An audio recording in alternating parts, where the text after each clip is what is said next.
Hey everybody, what's happening? It's Brent Axe here. We are live on the Syracuse Orange Football Facebook page, coming off the heels of a Syracuse win, a 38-point win. Sorry if you had Syracuse minus 38.5 for entertainment purposes only, right? That half a point made a big difference in this game. But the Syracuse Orange do beat Holy Cross 41-3. They are 3-2 going into their bye week. ACC play starts full time starting on Thursday, October the 10th. So there's a lot of time in between here and there. We'll be with you live once again here after that game, of course, as we are after every Syracuse football game presented by our friends at Krause Health. But in a day that was supposed to be a walk in the park for Syracuse, a day where surely we'd have more answers than questions, go out there, basically go through the motions against an inferior opponent, rack up a bunch of points, get a lot of younger players experience, and get out of there and go into your bye week. Actually, we've got more questions than answers. I didn't think we'd be sitting here talking after this game with more questions than answers about the Syracuse football team, but that's where we're at. The biggest question comes right off the heels of Tommy DeVito's injury. Or was he injured? We don't really know. When asked in the press conference that maybe some of you just watched here live on Facebook. By the way, we do put this on YouTube as well on the Syracuse Orange Sports YouTube page. You can find it in my recap as well on syracuse.com. So if you're watching on YouTube, thanks for that. Tommy DeVito's status is up in the air. Tommy DeVito left the game in the fourth quarter. He came to the sideline. I rewatched this sequence a couple of times. Now, there was a running play before that where he stiff-armed a defender. Didn't seem to be in any pain, didn't seem to be in any discomfort, certainly didn't call to come off the field at that point. Then he tried a long pass down the field, which came up pretty short for Tommy DeVito in terms of his arm strength. As he walked to the sideline after that throw, you could see he was clearly in discomfort. If you follow me on Twitter, I retweeted a video that our friend Billy Hayen put out about that, and you could tell by the conversations Tommy is having on the sideline. There's a camera shot of him. He's grimacing. He's kind of gritting his teeth like that. He's clearly in pain. He's clearly in some sort of discomfort. Now, the plan was for him to come out of the game certainly before that. So the question could be, should he have had been in the football game at all with Syracuse up 41-3? I honestly didn't have a big problem with it because if you watched the game and saw, despite the fact they scored 41 points, they had the big touchdown throw to Luke Benson, Taj Harris with the 47-yard catch and run. The offense had its problems today. Unexpected issues. Running the football, throwing the ball, inconsistency on offense today against a Holy Cross defense that is certainly nothing to write home about, even at the FCS level, that have been giving up 300 yards per game. Just rushing alone, let alone what they had been giving up total triple digits in terms of their ranking and total offense and defense, and a team that Syracuse should have throttled today with no problems. So the fact that DeVito was in the game is certainly debatable. It's a can't-win situation there for Coach Babers. He wasn't hit on the play. So this was throwing a pass down the field, and for Tommy's arm strength, it looked like it came up really short. So that is going to be the biggest question, and I would – it's speculation on my part, but I don't think Dino Babers is going to be apt to come right out and say anytime soon what his status is. You keep NC State guessing as long as possible on that one. So that's the biggest question, what Tommy DeVito's status is. And if he can't play for some reason, if the injury gets worse, if it's determined he can't play, this has been an issue in Syracuse the past few years. There's a reason we saw Tommy DeVito on the field a bunch for Eric Dungy. The backup quarterback has been important at Syracuse the past few years. The backup quarterback for Syracuse is Clayton Welch, who we saw a little bit of in this game, a lot less of in this game than, frankly, I thought we would see, given the opponent in the scenario. It was basically a glorified scrimmage on paper for Syracuse. But we certainly didn't see enough to know if he is right to come in and take over this offense for this team. I haven't seen enough of him on the field. I've seen barely enough of him at practice to form an opinion. And, frankly, if he was better than Tommy DeVito, he'd be out there and would have beat him out for the job.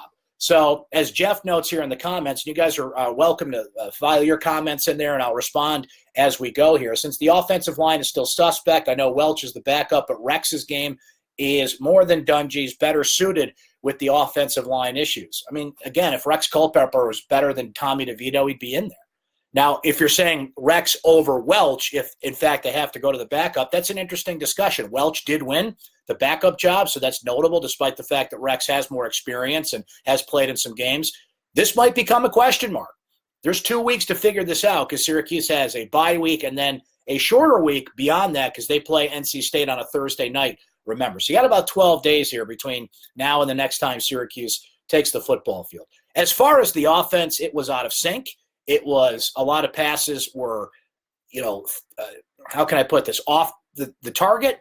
I'll give you Tommy's numbers as we yak here about it. So Tommy DeVito on the day, as we're looking at it here, let's see, 19 of 31, 4 touchdowns, an interception, 269 yards.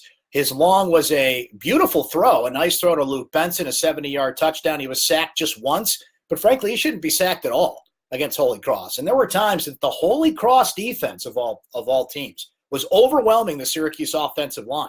Sam Heckel's status is still up in the air. We'll see if he returns for the NC State game. That's what really struck me about this game. So let's go to a 3rd and 2 play that Syracuse had in the second half. It is 3rd and 2 inside the 10-yard line, and the offensive line cannot get any push forward to get Mo Neal not only a first down, but near the end zone. On a similar situation earlier, and Syracuse was backed up a little further, they go for it on 4th down, and Abdul Adams rattles for a 19-yard touchdown. And by the way, Abdul Adams was your leading rusher for Syracuse with 42 yards in this game. You're talking about a Holy Cross defense that gave up over 400 yards to Navy, and Navy's a team that runs the ball a bunch. I understand that. But they gave up 276 yards to Yale. Syracuse only managed on the ground today total 143 yards. They averaged 4 yards a carry against Holy Cross. To not get your running game going against this team, who I think their biggest player on defense was 285 pounds, that's concerning. That's concerning when you're going into ACC play. We'll see NC State tonight. They're playing Florida State, but I would imagine their defense is a lot better than Holy Cross. To not get the running game going today was a big concern. I think the offense had an incomplete day, despite the 41 points, the big plays we saw in the second half. They really came out of the game, kind of shot out of a cannon, 2 possessions, 2 scores, and it looked like it was just going to be that typical day. But they hit a real rut that was really unexpected, and a lot of it was self-inflicted. I'll give some credit to Holy Cross in that sense, but a bunch of it was self-inflicted in this game. So overall, Syracuse had 19 first downs to Holy Cross's 10. Syracuse 36 rushes for 143 yards. The defense certainly did its job for the Orange, holding Holy Cross to just 18 rushing yards on the day. They averaged 0.6 rushing yards. So a lot of the numbers you would expect on the defensive side of the ball were there. Syracuse did run 72 plays for 429 total yards on the day. We gave you Tommy's numbers. Looking at some other Syracuse numbers on the day, the rushing numbers, again, concerning against a Holy Cross team when Abdul Adams is your leading rusher with 42 on 6 carries. He did have a 19-yard touchdown run. Mo Neal became the 23rd Syracuse running back over 2,000 yards career, just 36 yards on the day for him. Tommy DeVito rushed 9 times for 28 yards on the day. So Jawar Jordan and Jarvian Howard and some of the younger guys that we expected to get a lot of run and get a lot of yards today did not do that. Taj Harris, his career high, 6 catches for 107 yards. He was the bright spot in the passing game for the Orange today, including that 47-yard touchdown, a nice catch and run, a lot of yak on that play, yards after the catch for Taj Harris. We mentioned Luke Benson. Where you been hiding this kid, Dino? He's got jets for a tight end. 1 catch, 70 yards, touchdown, boom. One of the few bright spots on the offense today. Aaron Hackett got in the end zone again, 2 catches for 22 yards on the day. Now, another thing that is of concern of Syracuse in this game was discipline. And we've got to go through these a little bit here. Rory mentions in the comments here that 3rd down conversions need a lot of work. I'm glad you brought that up, Rory. Let me look at that. Now, at that time, I brought up that 3rd and 2 play where Syracuse couldn't get the push. They were 1 of 8 at that time on 3rd down. Overall, Syracuse was 5 of 16.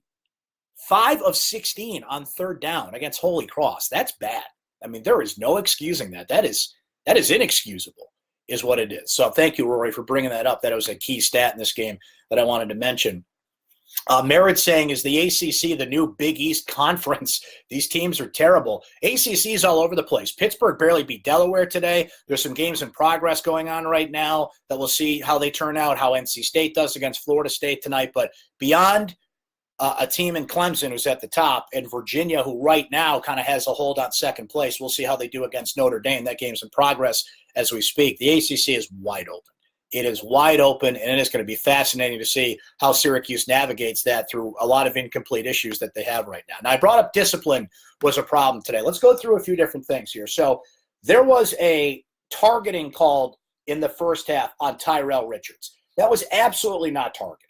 It was look, by definition, by the way they're trying to get these hits out of football, it was targeting, but it was a clean, violent, but clean football hit. It was a joke that they called that targeting. By rule, it was targeting because of how he lowered his head at the last second, but there was not any malicious intent there. It was a good, solid football play, and I was really disappointed to see that they called that targeting. Now, just a play or two later, Trill Williams, as if to send a message to Holy Cross, does a suplex on a Holy Cross player, just lifts the guy up and throws him down. That was a penalty. It should have been a penalty, and it was a bad play. Undisciplined play on Syracuse's part. Now let's go to the fourth quarter. They're getting a lot of younger players in there. Emotions are swirling in this one. Drew Tuazama, who was a younger player for Syracuse, number 88. Haven't seen much of him this year. He commits what was a clear targeting and a clear dirty play. And as he's leaving the field, the student section is kind of egging him on, and he's kind of doing one of these things, was smiling about it, was happy about it. That's garbage. Can't do that. I mean, football is a violent game. These things happen. When you clearly commit a targeting play that gets you thrown out of the game, you don't celebrate that. Dino Babers was even asked at halftime in an interview that's carried on the PA system inside the Carrier Dome about the targeting calls. I mean, it was kind of a funny moment, and he said it's funny how you can say something but not say something. So Dino said, I'm not going to comment on that targeting play on Tyrell. What did you guys think of it? So clearly the crowd, of course, was going to boo that and side with Dino. He's going to get fined for that. And he actually joked around at the press conference about that because he was asked again about the targeting plays and some of the more violent hits in this game. And he literally said, are you guys trying to get me fined?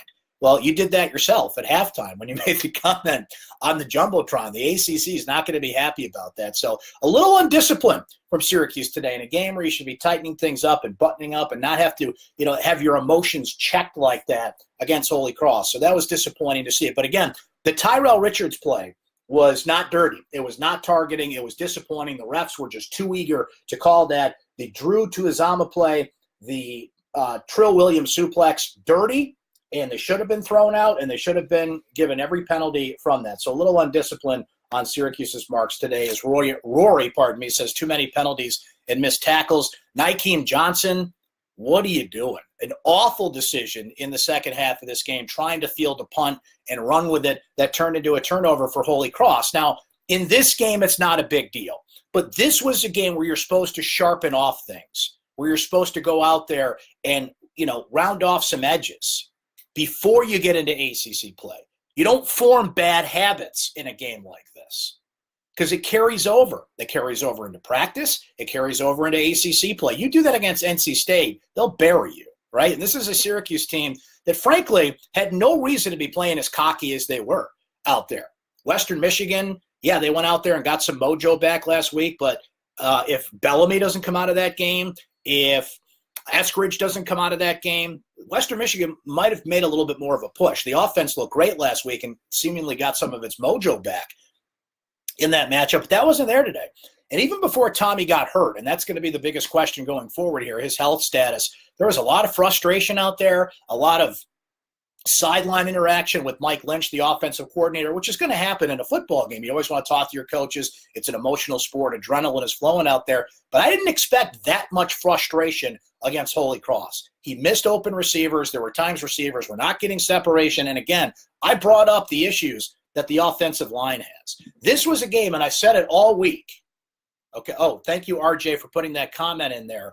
Matt Park interviewing Tommy DeVito on the radio side, and he said, quote, he was good when asked about injury. So hopefully that is good news. You got checked out. You want to be precautious about it. We'll see how this develops. Again, maybe they play up the drama a couple of weeks, so NC State is kept in the dark, but certainly good news there if that is the case. So we'll monitor that. Thank you, RJ, for including that comment here from the radio side.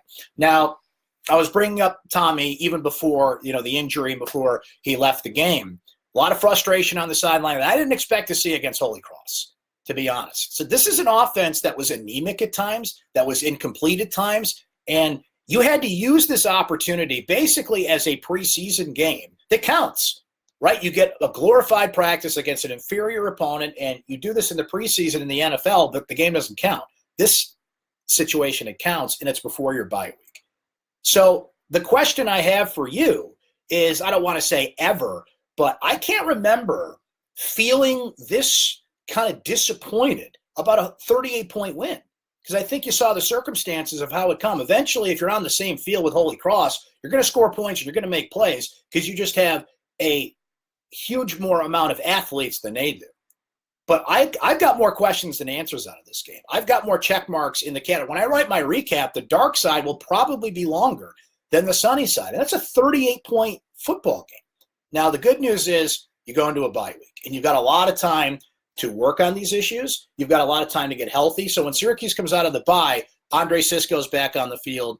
Antoine Cordy did play today, did get a little banged up, and I think they just kept him out for precautionary reasons, but he should be fine for NC State. Ife Melifonwu didn't play today. McKinley Williams, Bear should be back on the defensive line for NC State. I'm not sure about Sam Heckel. We'll see, but there's certainly a lot of time for him to continue to rest and for them to monitor his status. So you're going to get a lot of players back on the field that you need. You're going to be a relatively healthy football team. Every team's got bumps and bruises, and maybe Tommy was fighting through some previous bumps and bruises, and every football player's going through minor injuries at this point of the season. But you do get a lot of healthy players back for NC State. But I don't think the collective feeling going into this bye week is one of satisfaction. I think there's a lot more questions than answers on the offensive side of the ball. Frankly, I don't know what the defense learned today. They did their job. They did their job. They overwhelmed Holy Cross. I went through some of the numbers. Holy Cross just didn't stand a chance. This was a bad team on offense even before they played a Syracuse defense. It's got an Alton Robinson and a Kendall Coleman and some of those players that went out there and overwhelmed them. But I brought up the discipline issues. You can't be suplexing guys on the field and getting targeting calls, legit targeting calls, not the Tyrell Richards one that was bogus. Referees, wasn't a big fan of some of the things they did today. In particular, Abdul Adams runs for a touchdown. He high-fived some fans, and they gave him a celebration penalty? That's Bush League. I'm sorry. The NCAA, whoever I've got to yell at here about this, can we let them have a little bit of fun?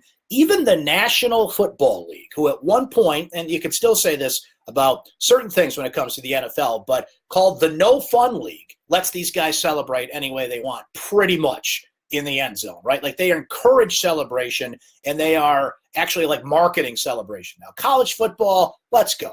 Abdul Adams goes and high-fives some fans, and he gets a celebration penalty for that. These refs getting overzealous with this stuff is absolutely ridiculous. We mentioned, some of the targeting calls. Some were fair, some were not. A lot of pass interference not called in this game, and I know that what they probably got in the mentality was that some of these plays were uncatchable balls, but very frustrated with some of the calls out there, just in general, not because it affected the score of the game. I'm just somebody that wants to see officials be held accountable when they don't do their job, and I think for the most part, if anything, they over-reffed today. They tried to overcompensate for some things on the celebration penalty and certainly on the bad targeting call on Tyrell Richards earlier in this game. Andy says, we have a leadership problem from the player side. No one's really taking charge. Andy, I can't disagree with you there. I don't think Tommy DeVito has really come into his own as a leader. I think he lets his frustration get the best of him on the sideline. I don't think he rallies this team, and I hate to compare him to Eric Dungy. It's unfair to do that. But, look, Eric Dungy was clearly and presently a leader on that team, and they would follow him wherever he went, right? Tommy does not have that hold on the team. You got guys like Mo Neal and some senior leaders, some guys on the defensive side of the ball that I think command some leadership. Andre Sisco, even as a sophomore, he was hurt and didn't play today, but has already emerged as a leader on that defense. By the way, Syracuse with 20 straight games with a takeaway now. That's, I think, second in the country or third in the country. They did have an interception streak come to an end. That was the longest streak in the country, but that's how this defense is overcompensating here. I know that they can shut down this running game. I know they can shut down Liberty's running game, but they couldn't shut down Maryland's running game. Travis Etienne had a decent day for his standards. That's a guy that's gone over 200 yards for Clemson. I mentioned Bellamy ran all over this team a week ago. So if they face a decent running back in ACC play, they're going to struggle. These linebackers struggle against good running backs, teams with depth at the running back position. I honestly haven't seen a ton of NC State this year. I'm going to watch them tonight when they take on Florida State to get a sense of what that game is going to be like on Thursday the 10th when the Orange get back on the field. But it was an up-and-down day for the defense. I think they overwhelmed Holy Cross in areas I expected them to, but a lot of undiscipline, some missed tackles, and some issues that I think they'll be trying to tighten up a little bit in the bye week as well. Let's see. Rob saying that Dungy could make plays with his feet, which was key at times throughout his career. A year ago, Dungy and at times DeVito were able to perform with more precision because they had time to scan the field and spread it to utilize Custis, Riley, Nykeem Johnson, and Harris with balance. Now we have Riley, Nykeem Johnson, Harris, Jackson, but we can't properly utilize them with the offensive line situation. It's tough to watch at times. It deflates the concept and theory behind the offense that we want to have here. There's no question that Tommy DeVito struggles when he has to improvise. It's not just the running plays, Rob. When he has to improvise at all, he struggles. Now, what he's getting better at, when he rolled out a few times in this game, but what Tommy DeVito tends to do when he's in trouble is he rolls to his right. I saw more times today when he's climbing the pocket, when he's going straight. And that's okay sometimes. You don't want to get hit. That's the trick there. But if the hole is there, to even just get 2 yards and slide, right? That's the better choice than to roll right and telegraph what you're going to do, because that's why he threw that bad interception on the sideline against Maryland and Clemson. So I think he's learning there, but his health status is going to be interesting. We had the comment that RJ put up there from the radio side that Tommy said he's all good. So hopefully that's the case. I think they'll keep a shroud of mystery around it over the next 2 weeks. But despite all the faults that I brought up of this offense and the issues they had today, you're riding and dying with Tommy DeVito as your quarterback. I mean, nothing I say or nothing that happened out there changes that. Clayton Welch is just not the guy, and Rex Culpepper certainly is not on that level at this point either. So that's the trick here. Tommy, some of those faults that we brought up, he's got to grow up. They've got to use this bye week to really analyze some things on film, dig in. I was disappointed that they didn't use the short passing game enough today. The Taj Harris touchdown they did in certain spots they did. But you take what the defense gives you. They're playing zone defense all day. Just pick them apart. Let your athletes run with the football, as Taj Harris did on that 47-yard play. I brought up the 3rd and 2 where Syracuse didn't get the push. On 4th and 2, Dino kicks a field goal. I mean, this is Holy Cross we're talking about. Again, earlier they went for it on 4th down, and Abdul Adams scored a touchdown. You're at home. You don't take points against Holy Cross. No, you go for it. On 4th and 2, what was it? I can't remember the exact yardage, but they were inside the 5-yard line. You go for that. Even if you don't score there, like, you got to show that team who's boss. So all told, I hate to sound like a negative Nelly today, but I come out with more concerns and questions than things that got answered. I don't think they shored up enough, and we'll have that confident feeling going into the bye week that I think you were looking for out of a game like this. But hey, it's a 38-point win. Sorry you didn't cover that 38.5 if you took that in the books, and they do have a bye week. That's the good news. They need it. This is a team that needs a bye week. This is a team that needs a bye week to sharpen up some things, get some timing going, get a good game plan together for NC State. They're going to play 7 straight in the ACC. There is another bye week mixed in there between the Duke and the Boston College game, I want to say. No, I think it's later in the schedule. But they play 4 ACC games bye week and then finish out the schedule. So that's the good news. They get a bye week when they need it here. They'll get another bye week kind of in the middle of ACC play. And we'll see what the Orange do there. But it is all conference play all the time from here on out. And that is when we'll join you again. So you guys enjoy your bye week. Okay, we will not be here next week because there's not a game. But we will be back Thursday night. A little bit different the next couple of post-game broadcasts we're going to do, because it's a Thursday night game against ACC. First ACC opponent in the slate. They played Clemson, of course, but first run of full-time ACC games against NC State. And then a Friday night game at the Dome against Pittsburgh. So the next time we join you, it'll be Thursday, October the 10th. You guys enjoy your bye weeks. Until then, thanks for hanging with us today. Thanks to our friends at Krause Health. Please check out my recap on syracuse.com. Please check out all of our coverage. The new Syracuse football podcast with Stephen Bailey and Julian Wiggum is something that you'll want to subscribe to on iTunes or Spotify or wherever you get your podcasts. So much coverage of Syracuse football, even through the bye week to come. But thanks for hanging with us today. We do put this up on YouTube again if you want to watch a replay of it, if you can't catch it live.